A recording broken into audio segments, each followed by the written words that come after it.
안녕하세요, 무리십니다. 이번에는 9월 초에 이효석 문화재에 갔다가 제목에 끌려서 구입한 책을 가지고 왔습니다.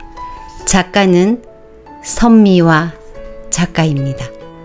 작가는 서울에서 태어나고 자랐지만 지금은 강원도 평창에 살고 있답니다.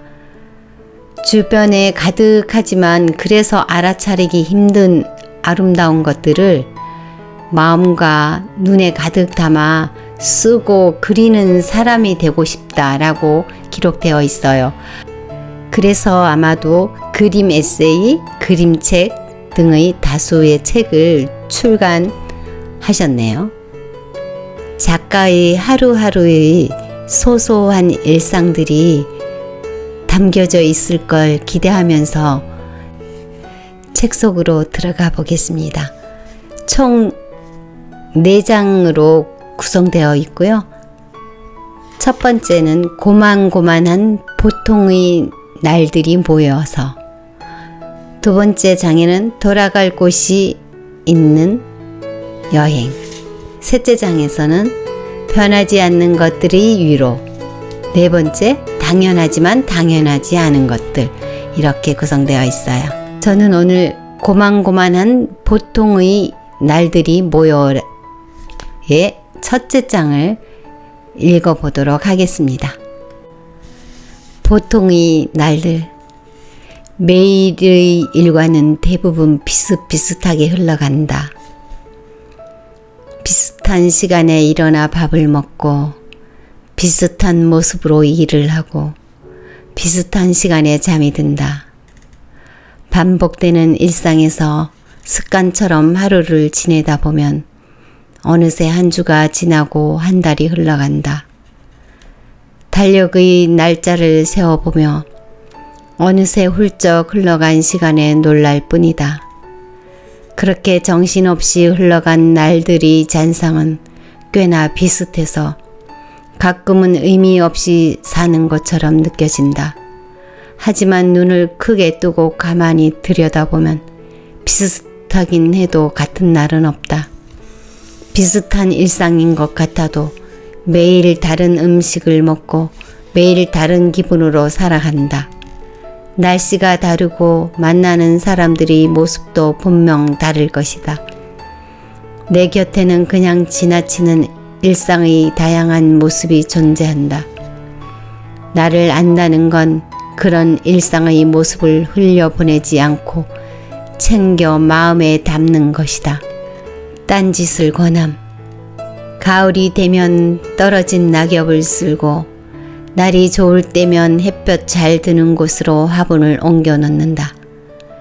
그런 계절에는 하루가 다르게 자라나는 텃밭의 잡초를 뽑아주는 것도 좋다. 재미있어 구독하게 된 유튜브를 찾아보는 건 별로. 너무 빠져들어 시간을 순삭하게 될지도 모른다. 당연히 아껴보려던 영드나 미드를 클릭하는 것도 금물. 나도 모르게 밤을 꼴딱 새우게 될 것이 뻔하다. 누군가는 문틈이나 화장실 타일 사이사이 평소 잘 보이지 않는 곳을 찾아 청소를 한다고 하는데 그것도 꽤나 유용한 방법인 것 같다. 마감이 코앞에 닥쳐 숨을 헐떡일 때마다 생각한다. 나는 왜 이럴 때 꼭 딴짓이 하고 싶은 걸까? 평소 보이지 않던 떨어진 낙엽이 보이고 유난히 밝은 햇살이 눈에 들어온다. 신경 쓰이는 이니 우선 보이는 것부터 처리하고 봐야지 싶다. 집중이 되지 않을 때는 잠시 그 일에서 벗어나는 것도 좋다. 잠시 다른 곳에 정신을 팔다 보면 문득 좋은 아이디어가 떠오를 수도 있고 팽팽히 당겨져 있던 마음의 긴장이 풀어져 수월하게 집중할 수도 있으니까 말이다. 뭐 또 그러지 못하면 어떤가? 그저 그 틈에 잠시 숨고르기 했다면 그 정도로도 충분하지 않을까? 고만고만해 보여도 언젠가 기회가 되면 텃밭을 갖고 보고 싶다는 생각을 했는데 마침 운 좋게도 마당 있는 집으로 이사를 했다. 말로만 들었지 실제로는 처음인지라 모든 것이 신기하고 재미있다. 씨앗을 심었을 뿐인데 어느 날 삐죽 올라온 푸릇한 싹들이 감격스럽기까지 하다. 집집마다 갖고 있는 크고 작은 텃밭 덕에 남의 집 텃밭에서 키우는 작물도 쉽게 볼 수 있다. 하지만 가만 보니 다른 집 고추는 주렁주렁 달린 반면 우리 집 고추는 손톱만 한 게 겨우 하나 달렸을 뿐이다. 멀칭을 안 해서 그런지 잡초들이 무성한데 다른 집 텃밭은 잡초 한 포기도 없어 보인다.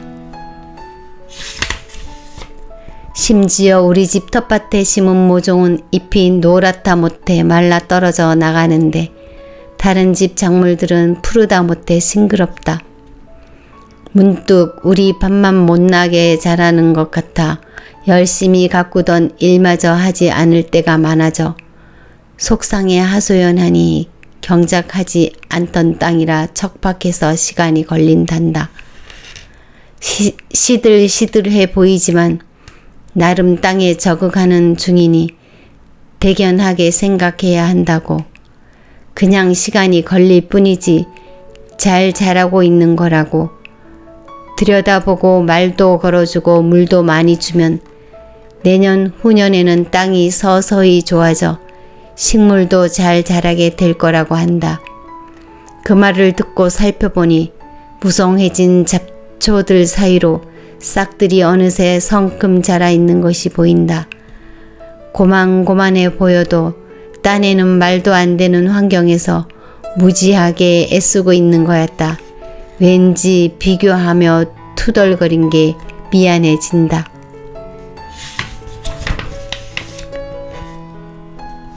그 시절 내가 사랑했던 그곳. 얼마 전 오랜만에 찾아간 단골 미용실이 없어졌다는 사실을 알게 됐다. 자주 가기에는 너무 먼 곳으로 이사 오기도 했지만 요즘엔 그다지 머리 손질에 공을 들이지 않아 애써 찾아가지 않았는데 그새 다른 곳으로 자리를 옮겼는지 문을 닫았는지 눈에 보이지 않았다. 단골이라는 꼬리표를 단 곳들이 대부분 그렇듯 오랜 시간 찾은 곳이지만 그렇다고 개인적인 연락을 주고받는 사이는 아니었기에 그곳의 자세한 소식을 알 수는 없었다. 단지 항상 있었으니 몇 년의 부재에도 불구하고 여전히 그 자리에 있을 거라는 막연한 믿음으로 미리 연락도 않고 찾아갔던 것이다. 오랜만의 방문이라 머리를 어떻게 손질할지부터 그동안 어떻게 지냈는지와 같은 안부를 나누며 예전처럼 편안하게 이야기할 수 있겠지. 그래서 조금 설레기까지 했는데 아무것도 할 수 없어 마음이 무척 허무했다. 내가 문을 열고 들어가면 언제나 그곳에서 오셨어요? 하며 반겨줄 것 같던 곳이 사라지다니 길게 설명하지 않아도 나에게 가장 잘 어울리는 머리 모양을 만들어 주던 곳이 없어져 아쉽기도 했지만 마지막 인사도 제대로 못한 것이 못내 서운했다. 그리고 괜히 머리카락에 화풀이 하듯 한 달이 멀다 하고 찾아가던 그 시절 그곳에서 그렇게 머리 모양을 바꾸며 느꼈던 순간의 감정까지 한꺼번에 차올라 왠지 눈물이 날 것 같았다. 언제나 그 자리에 있을 것만 같던 곳들이 사라지는 경험을 요즘은 꽤 자주 한다. 그때마다 소중한 것을 잃어버려 찾을 수 없음을 알게 된 어떤 날처럼 서러운 마음이 물려온다. 어쩌면 이제는 더 이상 그 시절 그 마음으로 다시는 돌아갈 수 없음을 깨달았기 때문인지도 모르겠다.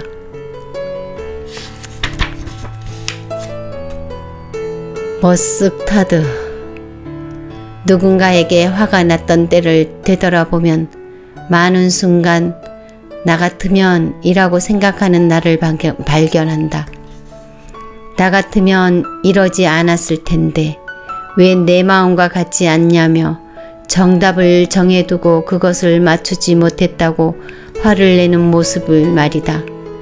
그런데 정말 어이가 없는 건 며칠 지나 비슷한 상황을 겪게 되면 나 같으면 그랬을 텐데 라고 생각했던 대로 행동하지 않는 나를 발견한다는 것이다. 채워지는 맛. 차를 좋아하는 이웃 덕분에 종종 모여 차를 마신다.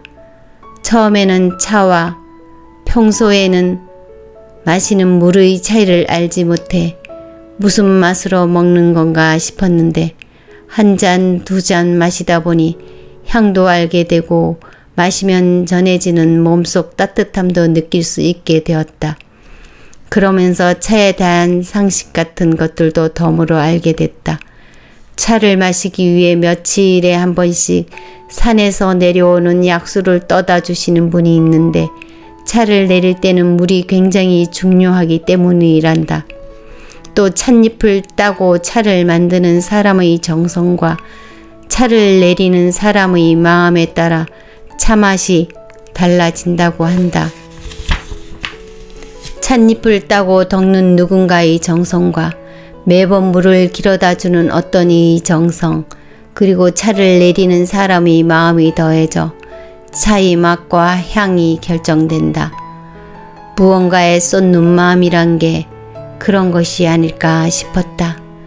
고작 한 모금의 차이지만 그것에 담긴 사람들의 정성은 비교할 수 없을 만큼 크다.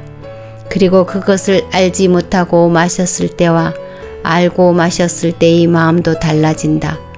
정성을 다한다는 것, 마음을 쏟는다는 것, 그리고 그것을 안다는 것만으로도 따뜻한 마음이 차오른다. 그 안에 들어간 노고와 정성의 기운이 난다.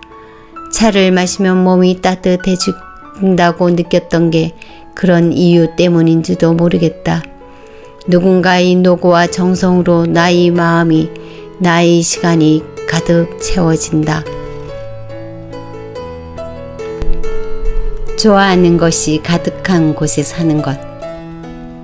긴 겨울 동안 반려식물 키우기에 도전했다.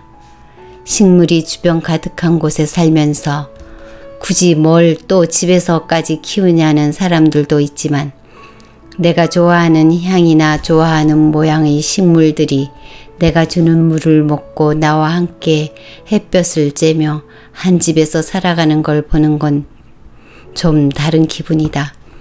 요즘 마트에 가면 식물 파는 곳을 꼭 둘러보곤 한다. 미세먼지 때문인지 공기 정화 식물들을 마트에서도 손쉽게, 그것도 아주 저렴한 가격으로 구입할 수 있기 때문이다. 저렴하다는 건 반려식물 키우기를 적극적으로 시작하게 된 매우 중요한 이유 중 하나다. 키우다가 이것도 도저히 안 되겠다 생각될 때 미련 없이 그만둘 수 있고, 더 많은 반려식물들을 들여놓고 싶을 때 높은 가격 때문에 망설이지 않아도 되니까 말이다. 얼마 전 마트에서 아주 저렴한 가격에 반려식물을 구입해 들여왔다. 속으로 쾌재를 부르며 마음에 드는 화분을 고민하지 않고 카트에 담았다. 기분 좋은 김에 좀 더 높은 가격대의 화분도 몇 개 더 골라 집으로 데려왔다. 잎의 먼지를 닦아주고 메마른 흙에 물을 주면서 비록 비싸거나 좋은 곳은 아니지만 내가 좋아하는 것들로 가득 채워진 곳에서 사는 게 참 좋다는 생각을 했다. 오늘을 잘 지내야 하는 이유. 조용한 겨울이다. 밭에서 작물이 자라나는 봄부터 가을까지는 그것을 돌보는 이들이 분주한 소리로 소란스러웠는데 겨울은 그마저도 없어 조용하다 못해 고요하다. 분주함이 넘쳐나는 도시에서는 그런 고요함이 불안했다. 바쁘게 살아가는 사람 속에서 나만 한가한 것 같아 고요함이 막연하고 그래서 더 불안하고 또 초조했다. 이곳의 고요함은 도시 그곳과는 다르게 나른하고 편안하다. 그것은 곧 다가올 봄의 분주함을 준비하는 과정임을 알고 있기 때문이다. 오늘을 잘 쉬어야 내일의 분주함을 견딜 수 있다는 것을 알기 때문이다. 많은 것이 멈춰있는 오늘의 이 시간도 곧 다가올 분주한 그날을 위해 부디 불안함보다는 편안함으로 잘 지냈으면 좋겠다. 어렵지만 가벼운 시작. 세상 어려운 것 중 하나가 시작하는 것이다.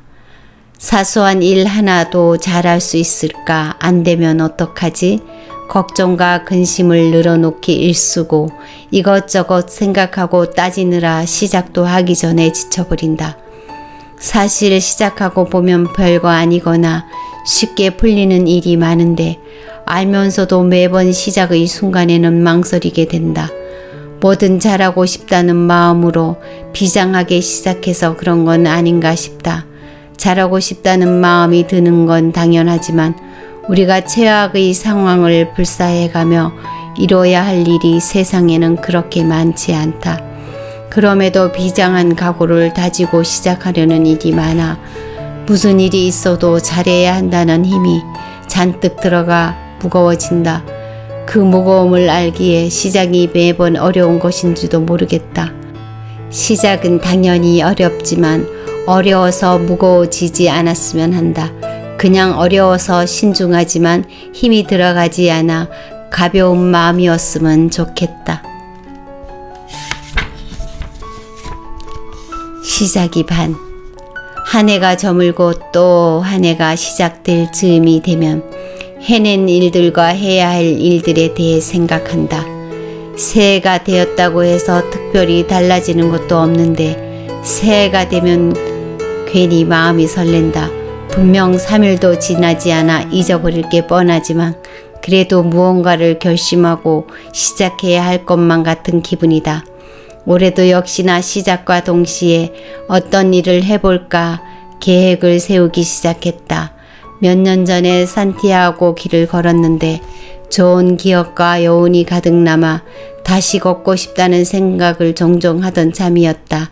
하지만 해외에 나갈 수 없는 날들이 지속되는 상황에 포기하고 있었는데 갑자기 동해안 길을 따라 쭉 걸어보면 어떨까 하는 생각이 들었다. 와우, 왜 진작 그런 생각을 못했을까? 굳이 저 먼 타국까지 갈 필요는 없지 않은가? 그건 나중에 갈 수 있을 때 가면 되는 거고 우선은 동해안 길을 따라 걸으며 산티아고를 걸으며 했던 것처럼 그림을 그리고 싶었다. 언제가 좋을까? 너무 덥지도 춥지도 않은 5, 6월쯤이면 어떨까 싶다. 그리고 그때를 위해 장기적으로 해야 할 일들은 버리지 않는 게 좋겠다. 우선 끝내야 할 일들은 그 전까지 끝내는 게 좋겠다. 이런저런 생각에 설레기 시작했다. 그런데 요즘 운동도 안 하는데 체력이 괜찮을까? 운동을 시작해야겠다 싶어 온라인 클래스를 충동적으로 등록했다. 하지만 시작이 반이라고 했던가 아직 제대로 시작한 것도 아닌데 그 일을 위해 무언가를 시도하는 것만으로도 마음이 콩닥거린다. 혼자만 신나는 새해다. 신박한 마음 정리. 물건을 잘 버리지 못하는 편이다.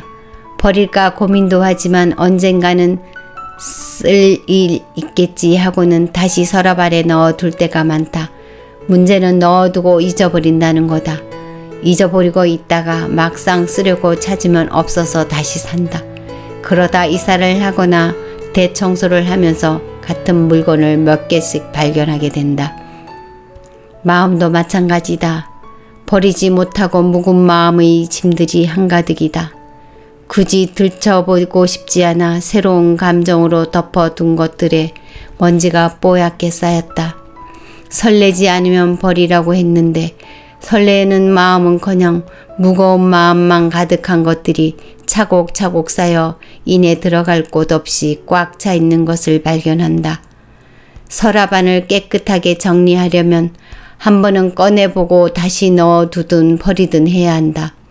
날 잡아 싹 비워야지 생각하지만 하루하루 미뤄둔 채 그렇게 살아가다 결국 그마저도 잊어버리고 다시 반복한다. 꾸준한 오늘. 어떤 일이든 금세 실증을 낸다. 꾸준히 진득하게 하나의 일에 몰두하는 것이 내게는 무척 힘든 일이다. 새로운 취미가 생겨도 어떤 모임에 참여하는 것도 몇 번 하고 나면 곧잘 흥미를 잃어버린다. 의무감에 나가다가도 결국 가지 않을 핑계를 찾기 위해 애쓰고 그렇게 흐지부지 끝나버리는 일이 부지기수다. 옆 마을에 예술 제본을 한다는 분을 알게 됐다. 내 책을 내 손으로 직접 만들 수 있다는 사실에 흥분해 덜컥 배우겠다고 말해버렸다. 그래서 이웃들과 함께 일주일에 한 번 제본을 배우는 중이다. 이것도 예전의 어떤 것과 마찬가지로 금세 실증이 날 수 있다. 하지만 이번에는 동행하는 이들이 있어 못 가는 핑계를 만들기 쉽지 않다. 정말 크게 아프거나 어쩔 수 없는 일정이 있지 않는 이상 참석하지 않을 수가 없다. 그럼에도 매주 이런저런 핑계거리를 찾고 있는 나를 발견한다. 나와 똑같아요. 이건 아무래도 습관인 것 같다. 나의 꾸준한 오늘은 혼자의 힘으로 만들 수 없는 일이다. 걷는 사람. 새로운 장소에 대해 알고 싶을 때 주변을 걷는 것만큼 효과적인 방법은 없을 것이다. 그래서 여행을 가게 되면 무조건 걷는데 걷는 것 외에 다른 수단은 아예 생각조차 하지 않는 경우가 많다.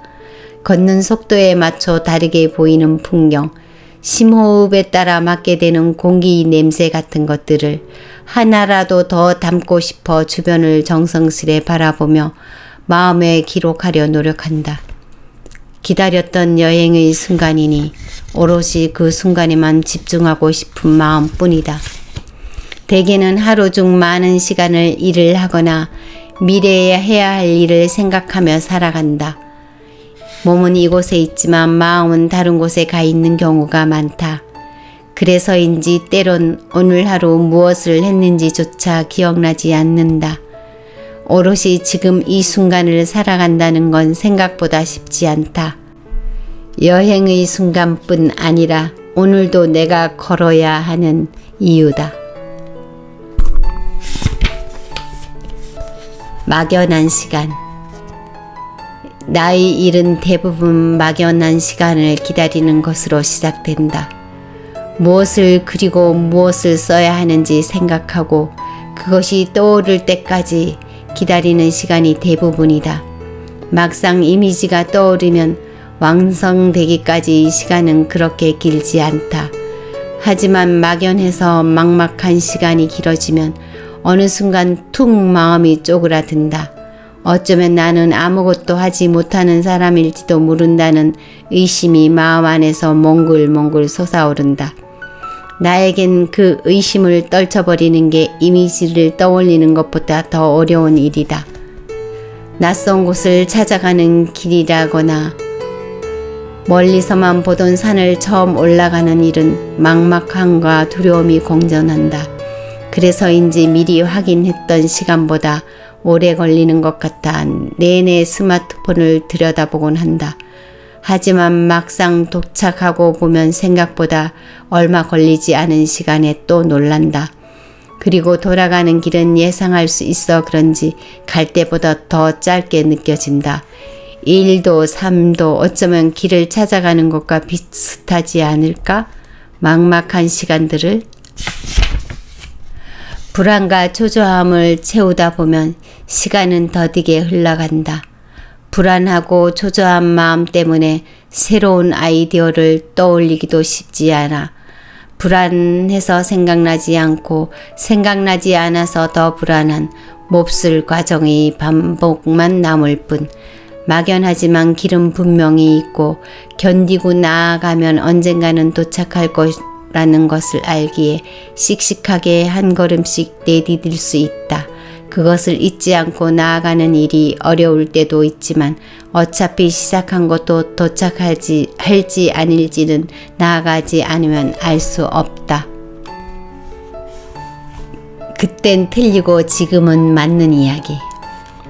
몇 년 전인가 뜬금없이 동생에게 전화가 왔다. 함께 살고 있지 않으니 특별한 일이 없으면 연락도 않는 흔한 친하지 않은 남매였기에 뜬금없는 전화가 웬일이지 싶으면서도 반가웠다. 그런 나의 기분과는 반대로 전화기 너머 들리는 목소리 크기와 거친 숨소리는 심상치 않았다. 전화가 연결되자마자 속사포처럼 쏟아내는 동생의 이야기는 도통 이해할 수 없는 것 투성이었다.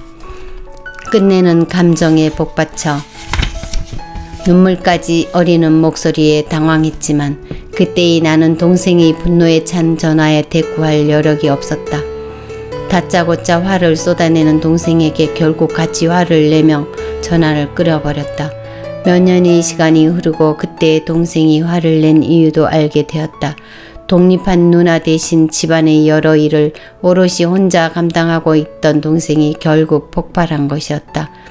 나에게도 나름 입장이 있었지만 동생 입장에서는 많은 일들을 자신에게 미루고 도망쳐버린 누나가 꽤나 원망스럽고 미웠을 것이다. 너무 늦게 알게 된 탓일까? 동생은 그 몇 년의 시간이 그 안의 상처가 깊이 남아 원망의 마음으로 오랜 시간 괴로워했다. 나중에 이야기를 듣고 그때 좀 더 들어줄 걸, 제대로 들여다볼 걸 하는 후회와 죄책감에 눈물을 펑펑 흘렸던 기억이 있다. 시간이 지나면 알게 되는 일들이 있다. 그땐 틀리고 지금은 맞는 이야기들 말이다. 그때는 이해하지 못했던 누군가의 말과 행동, 주변의 상황들이 지금은 그럴 수밖에 없었겠구나 이해되는 일들 말이다. 지금의 어떤 일들도 시간이 조금 지난 뒤에는 이해할 수 있을까 싶다. 내 상황과 감정에 휩싸여 보이지 않던 정답이 보이는 순간이 과연 올까 싶기도 하다. 한치 앞도 보지 못하는 나는 아직도 그런 게 어렵다. 나의 작은 세계. 어떤 날의 우울함과 절망, 그럼에도 그런 것들을 극복한 날의 뿌듯함, 그리고 살아있어 느낄 수 있는 주체할 수 없는 기쁨과 행복까지 그러한 것들이 격혀이 쌓여 나의 세계가 만들어진다.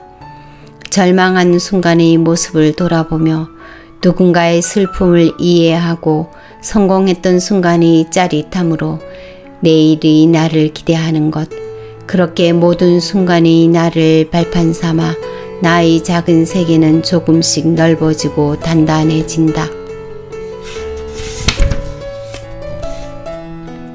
손바닥만한 공간이라도. 지금 사는 집은 네 채가 모여 한 집을 이루는 모양이다. 공간이 나누어져 있다 보니 다 사용할 수 없어서 요즘 많이들 이용하는 공유 숙박 서비스를 통해 한 채를 빌려주기로 했다. 비어있으니 활용해 소소하게 용돈벌이라도 해보자 시작했는데 막상 시작하고 보니 좋은 점은 그것뿐만이 아니었다. 머물 수 있게 꾸며놓으니 지인들이 왔을 때 편하게 쉴 수 있는 공간이 되었다.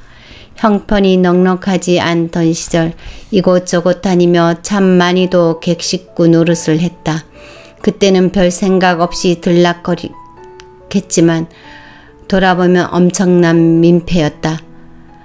지금처럼 누군가 오기 전에 청소를 해야 하고 누군가에게 대접할 음식에 대해 고민을 하게 되는 순간이 오니 더 그렇다.